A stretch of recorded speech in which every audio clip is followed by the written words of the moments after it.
Hello, this is Angelia. And guess what's decided to work now? I guess you need to be firm with your tech. I said, I guess I'm throwing you in the trash at the end of the day. And guess what lit up and decided to work? Don't even know. But you are listening to or watching the podcast. Why you do what you do. The podcast that talks a little bit about human development and psychology to hopefully help you figure out maybe a little bit more about why you do what you do.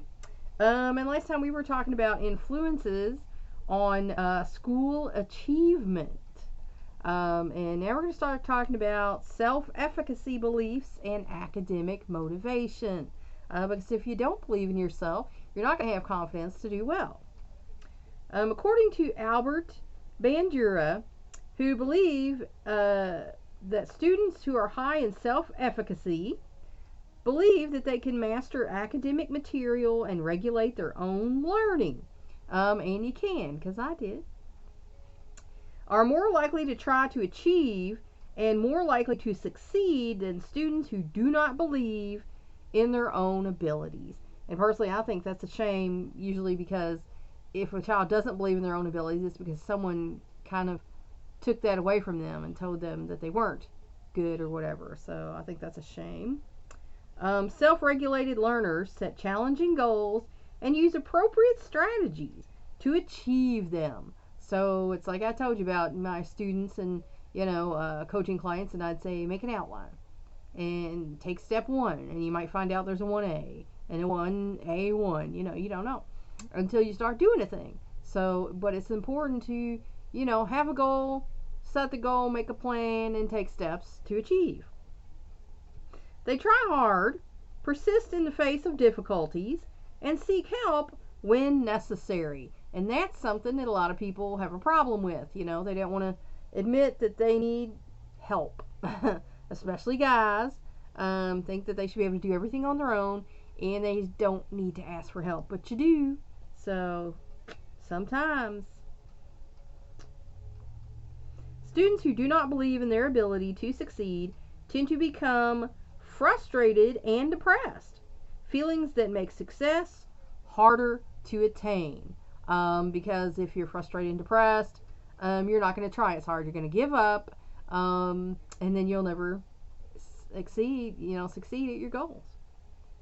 In one study that found a link between self-efficacy beliefs and academic achievement, 116 ninth and 10th graders of various ethnic backgrounds in 2 eastern high schools answered a questionnaire about their ability to learn and to regulate their own learning. So they asked these kids, are you good at learning? Do you regulate your own learning, or do you let, other people do that for you? They were asked such questions as, how well can you finish homework assignments by deadlines? And now usually I was good at that. A lot of people are good at that. Some people are not good at that. One of my children had a really hard time because they had dysgraphia.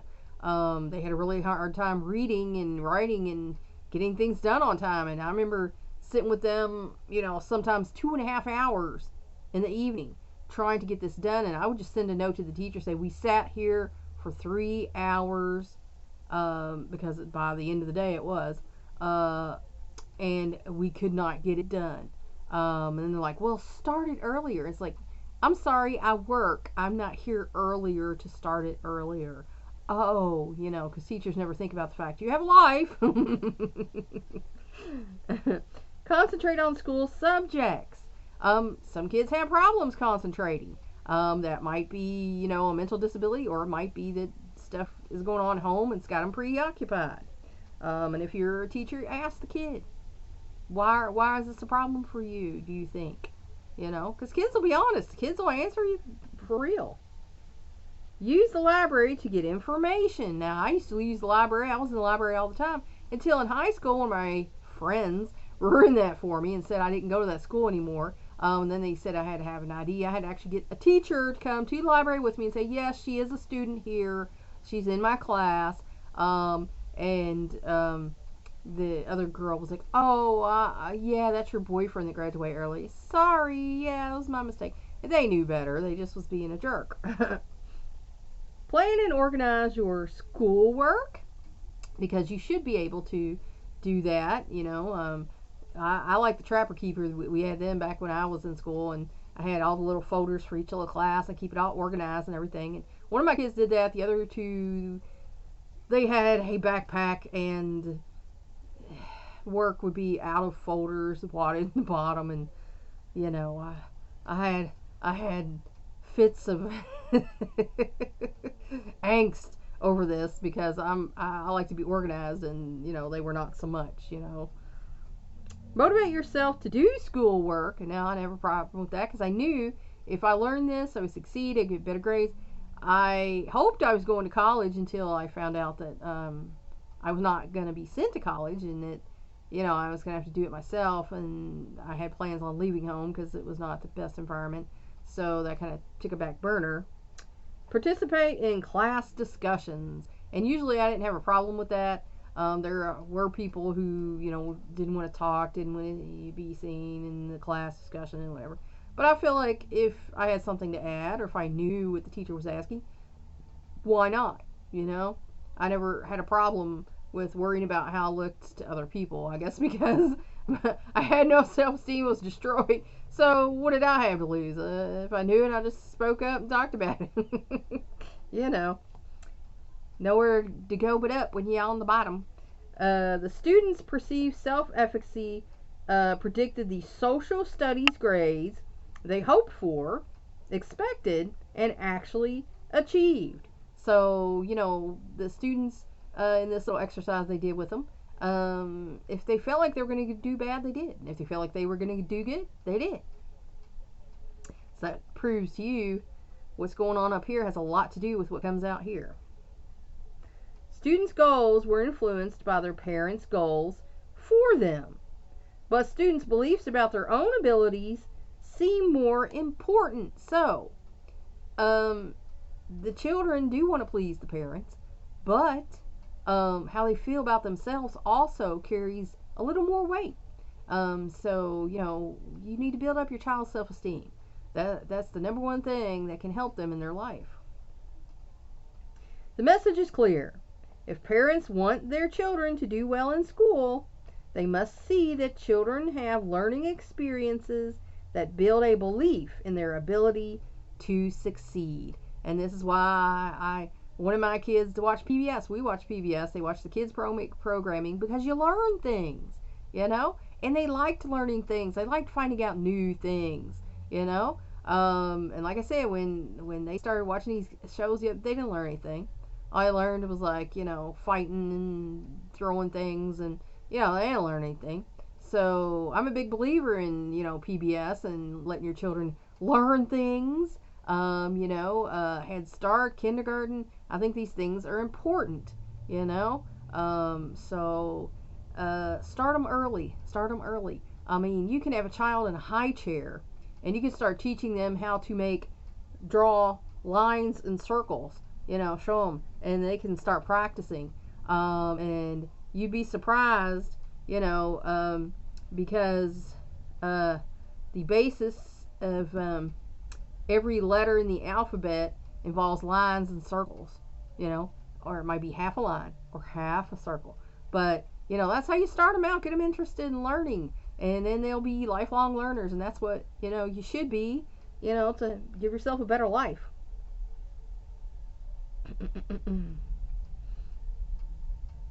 Several factors, including parental beliefs and practices, socioeconomic status, and that's of course how much money the parents are making, and peer influence, because that carries some weight with kids, unfortunately, affect parents' power to strengthen children's achievement.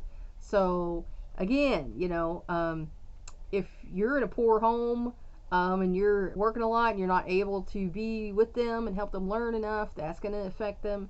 If they're hanging around the wrong crowd of friends, that's going to affect them.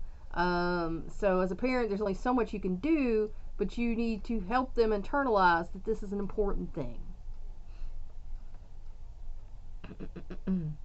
Parents' own perceived self-efficacy, their belief in their ability to promote their children's academic growth, affects their success in doing so. So if the parent's not confident, if the parent thinks, I'm not a great parent, I can't teach them anything because I don't know anything, blah blah blah, then that is going to also reflect. The children are going to see that and say, oh well, I come from this family. If they think they're dumb, maybe I'm dumb too, and maybe there's no use in me trying, because that's how we are. So that's a bad thing. And that's what I said about people like, well, I wanted to go to school and do that, but no, it's never too late. I had a neighbor, she was 78 years old and decided she was going to get back into doing things. She got a job and got a boyfriend. So it's never too late. Until the day you wake up and you're not alive anymore, it's never too late. Parents who are economically secure and who have high aspirations for their children and a strong sense of parental efficacy tend to have children with high academic goals and achievement. So children learn what they live. What they see is what they're internalizing. So if the child sees that you're doing pretty good, and you're doing things, making things happen, then they realize that they can do pretty good and do things and make things happen. So it's important what you teach your children because they're watching. The little eyes are upon you and they're watching everything you do and they learn what's going on. Peer influence may explain the downward trend in academic motivation and achievement that begins for many students in early adolescence. So their friends, their peers, do have some influence on them. And sometimes it can be a negative influence on them. So when you kind of see the friends they're hanging around, you hear things, you may say, I heard what you said so-and-so said or did, and that's not cool. That's bad towards you, and they're a negative influence, and I just soon you hung around somebody else, and the kid's probably not going to listen to that, but you can certainly tell them that, because you do have an influence on the kid, and you want them to have their best outcome if you're a decent parent, of course. Hopefully you are. In a longitudinal study of students entering an urban middle school after 6th grade, motivation and grades declined on average during the 7th grade year.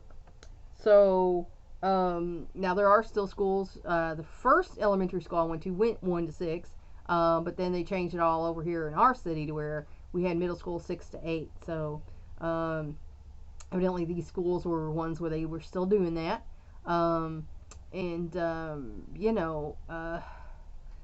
If you have a poor outlook on life, if the environment you're coming up in is not a positive one and you don't see anyone succeeding, then you don't feel like you can either. And so you have a negative outlook.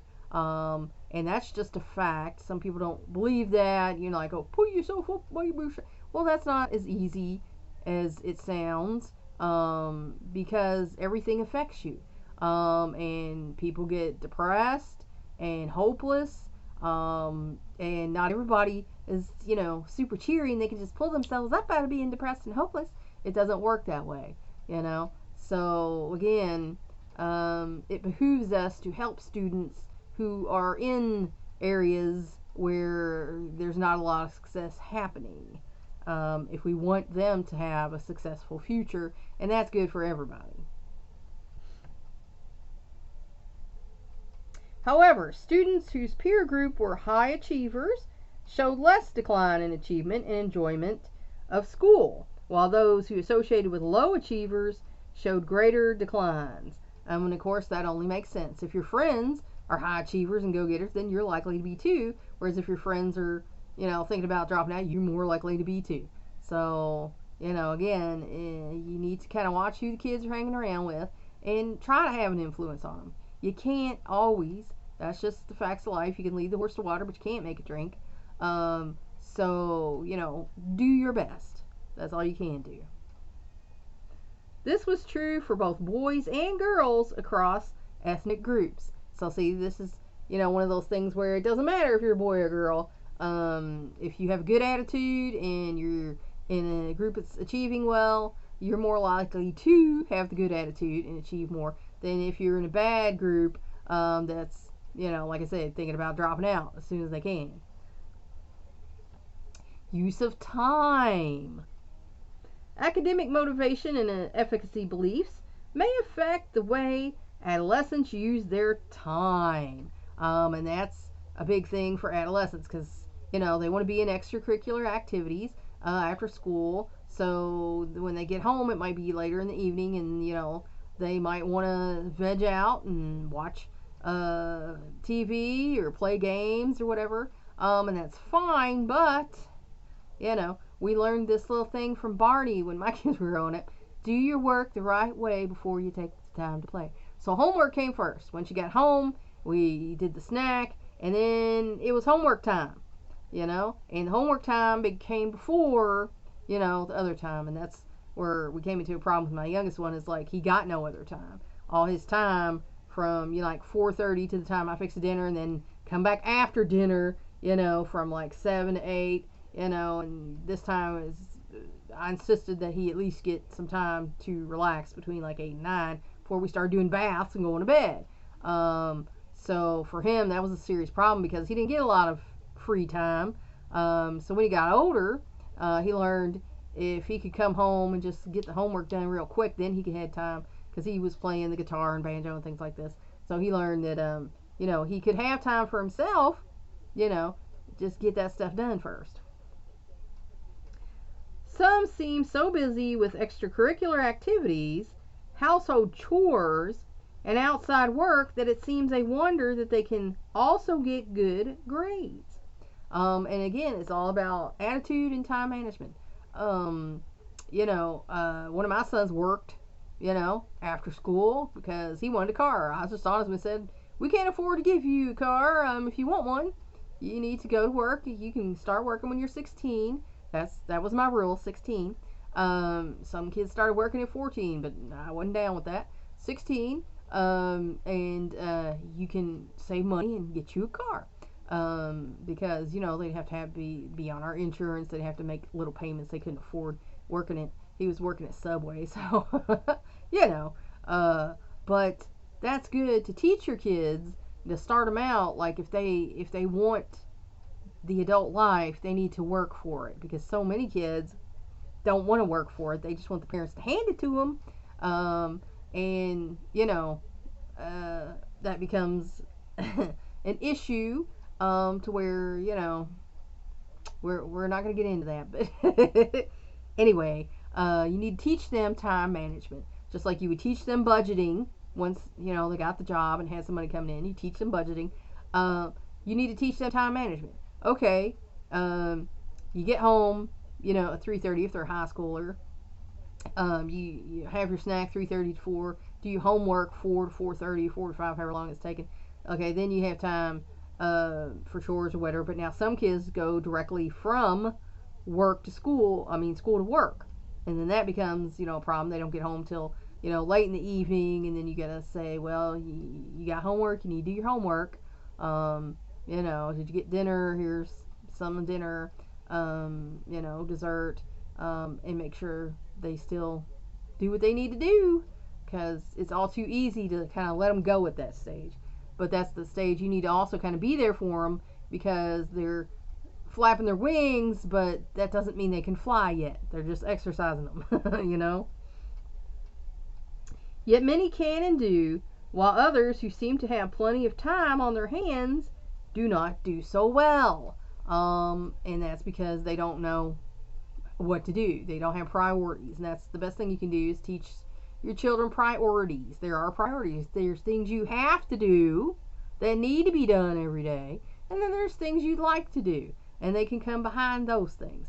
And that's important to teach your kids, is how to manage their time and have priorities, so that they can, learn how to make time. Because there's a lot of things in life you don't have time for unless you make the time for it. And that means you need to have priorities and get done what you have to get done, so then you have time for things you want to do. Excuse me. In a 4-year longitudinal study of 1,010 randomly selected ninth graders in St. Paul, Minnesota, public schools, students annually filled out questionnaires about how much time they spent on school, home, and social activities, and how much of it, if any, on paid work. So, they were asking these students, how much time do you spend? And, hopefully most of them told the truth. You know how kids are. Some of them might have, exaggerated. Grown people do that sometimes too. The students also were asked about their plans for the future and their attitudes towards various aspects of their present and future lives. And this was, to get a feel for where they are. And, I don't know if they were shared with counselors, but maybe they should have been. Although patterns of time shifted somewhat from year to year, more than half of the students were consistently active in a number of areas: homework, other school activities, time with friends, household chores, and in some cases, paid work, such as babysitting and yard work. And I think that's a good way to get your kid a job, is, to allow them to babysit and pay them to babysit. I did that with my oldest one, because he was watching the younger ones, while I was at work. And yard work, my husband, my youngest, helps us here with yard work, because my husband helps his mother still, because she doesn't want to go into assisted living, and so she's still at home. And my middle son is actually living over there with her now, but my husband still goes over there. So my youngest one is, helping us with yard work here, and my husband is paying him to help us with yard work. So, even though he's grown and got his own job and all that stuff, he's still helping us out because he knows we need the help. We're in the sandwich generation, where we got the kids who still need help. One of mine went through divorce recently, and one of them's had a little tax issue. He wasn't keeping enough out when, he filled out his W-4. So, we got the kids that still got some problems we got to help them with, and then we got the older folks who need help. So we're in that sandwich generation where we kind of need help from our kids to help us take care of all this stuff. These young people tended to do well in school and to have more ambitious plans for future schooling, marriage, occupation, and citizenship than those who showed fewer commitments. So the more that a kid takes on, the actually more hopeful most kids are, because they realize, oh, I can do this. I can go to school and, work and, play soccer and, have time to hang out with my friends on Friday night or whatever, Saturday night. And that means in the future I can do more things. And that's important. That's a sign of hopefulness, that they are going to have a future and it's going to be okay. And that's important to instill that in your kids, that, you can do this because you can do this, Students with more limited involvement and less engagement in school tended to have less ambitious educational and occupational plans, less optimism about their prospects for marriage, and less interest in responsible citizenship, whether or not they had outside employment. So again, the attitude, the outlook is important. If they don't believe they can achieve, then they can't. It's all in here and in here. Socioeconomic status and the family environment, because it does make a difference. Socioeconomic status can be a powerful factor in educational achievement through its influence on family atmosphere, on choice of neighborhoods, and on parents' way of rearing children. Because if you're secure financially, then you're going to be more optimistic. Whereas if you're not secure financially, you're, stressed out, living moment to moment, paycheck to paycheck, worrying about where the next meal is going to come from, and that passes on to the kids. Children of poor, uneducated parents are more likely to experience negative family and school atmospheres and stressful events. So, if your children were poor and uneducated, chances were your family was problematic and there were more bad things happening in your life than there were for the kids on the, more affluent edge of town who did not have things like that going on in their life. And I used to get jealous. I'd look at kids in school. Oh my gosh. Ah, ah, ah. Stop to sneeze. Who had the good parents who always came and did stuff with them. Bless me, Lord. And, I was a little bit jealous of that because my parents by the time I was in high school, they started coming to events and stuff. And I'm thinking, well, you're 17 years late, but I guess that's better than never, But, not much you can do about these things. But, it does definitely make a difference. If you're living in the stress life, then you're not very hopeful about anything. The neighborhood a family can afford generally determines the quality of schooling and opportunities for higher education. So again, better neighborhoods have better schools.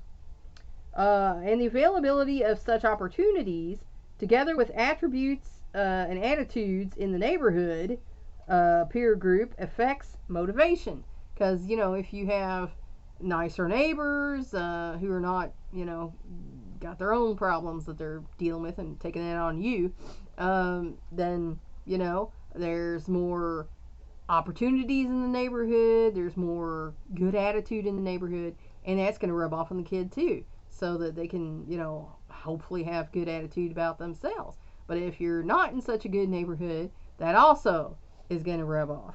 And one of my kids said, I can't wait to get out of this neighborhood. And I'm like, dude, I can't blame you. We've been waiting to get out of this neighborhood for a while. And if I personally had the means, we would have been out a long time ago. But I never was able to get the means, so here we are still in the same house. So,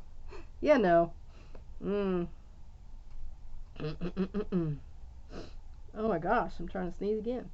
Still, many young people from disadvantaged neighborhoods do well in school and improve their condition in life. And that's because they have a positive attitude or the desire that they're going to get out and do better. And so they do that because some people are more resilient and stronger, and they're able to do that, but not everybody is the same. So you can't say that because so-and-so did it, these people could do it, because they might not be like so-and-so. What may make the difference is social capital. The family and community resources children and adolescents can draw upon. And that's something that we talked about with, our clients that we work with the charity out, in the West End, is social capital. Get to know your neighbors, get to know people, deal with the good people in your life. Stop dealing with the negative people in your life who are only adding drama to your life. Deal with the good people in your life. And the more social capital you have, the more kids see that even though we're here, we can, have friends and go and do things and participate in things. And so that builds their self-esteem as well. Because if you build the parents' self-esteem, that builds the child's self-esteem. And they say, oh, well, we even though we live here, we could still have a good life. Parents who invest time and effort in their children and who have a strong network of community support build the family's social capital. So if the parent is willing to invest time in their life, then the children see that, and the children are then willing to invest time in their life. If they see the parent giving up, then they're more likely to give up. Like I said, children learn what they live. In a 20-year study of 252 children born to mostly poor and African American teenage mothers in Baltimore, those who, regardless of parents' income, education, and employment, had more social capital were more likely by the end of adolescence to have completed high school, and in some cases to have gone to college, or to have entered the labor force and to be enjoying stable incomes. And I saw this in high school firsthand. There was a girl who got pregnant in 9th grade. Her parents were supportive of her. They let her boyfriend move into their basement, And they built them like a little apartment down there. And they had the baby, and the mom took care of the baby while she came to school. She graduated. She went on to become a lawyer. Now, there was another girl who got pregnant in ninth grade. She was a year behind me in school. But her parents kicked her out. And to me, there's no more horrible thing than kicking out a pregnant girl out of your house. That just tells me you're an ignorant asshole, excuse my language, and you don't even need to be having kids. But she ended up homeless. They did an expose on homeless people. I was shocked to see her there on the TV. And at that point in time, we, were in our early 20s. She had 4 kids already. And she was homeless. So the girl who got the support from the family was able to graduate high school, go on to college, become a lawyer, and, take care of her child. She did have, mom to babysit, but, later on she might have had to pay, a babysitter, and she certainly had to be able to do that. And then the girl who was basically given no opportunity to succeed, no support, ended up on the street, and last I heard was still in and out of the homeless shelter with her children. Now I'm sure they're all grown by now, because this was, like I said, in our early 20s. But your kids are your kids, if you give up on your kid, they give up on themselves. You should support your children. There have to be boundaries, of course. There has to be reasonable, support. But you need to help them. You need to teach them how to have life. That is your job as a parent. That is not the school system's job or the teacher's job, so-and-so's job. No, that's your job. And children, when they're in adolescence, their hormones are raging and they make mistakes. The facts are, it happens. We can all remember back to when we were teenagers, and it happens. But you need to be there for that child. Just because that child has a child doesn't mean you should kick that child out of your home because they did the wrong thing you told them not to do. Hello, welcome to being a teenager. You should remember. But, be there for the kids. No matter what mistakes they make, you can tell them, you made a mistake, and this is going to affect you, and this is a bad thing. But you can also say, but I love you, and I'm going to be there to help you get through this because I want you to graduate. I want you to go on and have a better life for yourself and for your child now. So that's what a good parent does. They don't give up on the kid just because the kid makes mistakes. Because as we just read, and as the example I told you, if you're there for the kid and they believe in themselves, they can achieve. If you cut the kid out and you don't believe in them, you're done with them because they made a mistake, then chances are they're going to end up on the street because they don't believe in themselves either and they see no way up. So that's where I'm going to leave you today. And hopefully that helps you figure out maybe a little bit more about why you do what you do. Please like and share this so that we can spread this educational program around the world. And if you want to help me out, subscribe to my YouTube channel. If you want to help me out even more, go on my Patreon page and become a patron. That's all for now. Until next time.